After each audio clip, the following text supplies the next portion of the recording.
Hello বন্ধুরা, সবাই কেমন আছো? আমি আবার একটা ভ্লগ নিয়ে তোমাদের সাথে চলে এসেছি।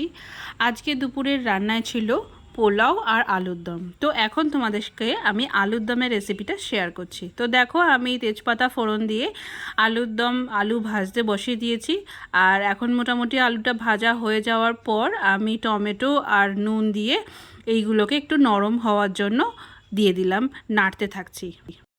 এটা কিন্তু আমার 4ঠা জুনের ভ্লগ, মানে যেদিন ভোটের রেজাল্ট বেরিয়েছিল সেই দিনকার ব্লগ। আমার কিছু কারণবশত আমি তখন আপলোড দিতে পারিনি, তাই এখন দিচ্ছি। তো এখন দেখো, আমার এইগুলো একটু ভাজা ভাজা মতন হয়ে গেছে। তারপর আমি একটু আদা বাটা দিয়ে দিচ্ছি, আর এর সাথে হলুদ গুঁড়ো, লঙ্কা গুঁড়ো, জিরে গুঁড়ো, ধনে গুঁড়ো আর সামান্য চিনি। বাঙালি বাড়ি, একটু মিষ্টি না হলে হয়? সব তরকারিতেই, একটু নিরামিষ তরকারিতে একটু মিষ্টি না হলে হয় না, তাই একটু চিনিও আমি এর সাথে অ্যাড করে দিচ্ছি।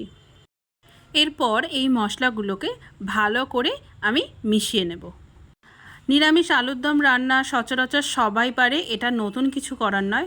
শুধুমাত্র আমি কিভাবে করি সেটা দেখানোর জন্যই আমি জাস্ট এই ব্লগটা তোমাদেরকে করলাম, তোমাদের সাথে শেয়ার করলাম। তো এবার আমার একটু কষানো হয়ে গেছে, সামান্য জল দিয়েও আমি কষিয়ে দিয়েছিলাম। এবার একটু ঝোল করার জন্য পরিমাণ মতন জল দিয়ে দিলাম। তো এবার ঝোলটা সময় মতন ফুটে উঠলে আমি এটাকে নামিয়ে নেব। তো এই হয়ে গেল আমার আলুর দম। একটু বলো আমাকে কেমন হয়েছে আমার আলুর দমটা। আসলে দুটো পাত্রে রেখেছি, কারণ দুপুরের আর রাত্রের আলাদা আলাদা। যা গরম পড়েছে, একটু ঘ্যাটাঘুটি না হওয়াই ভালো।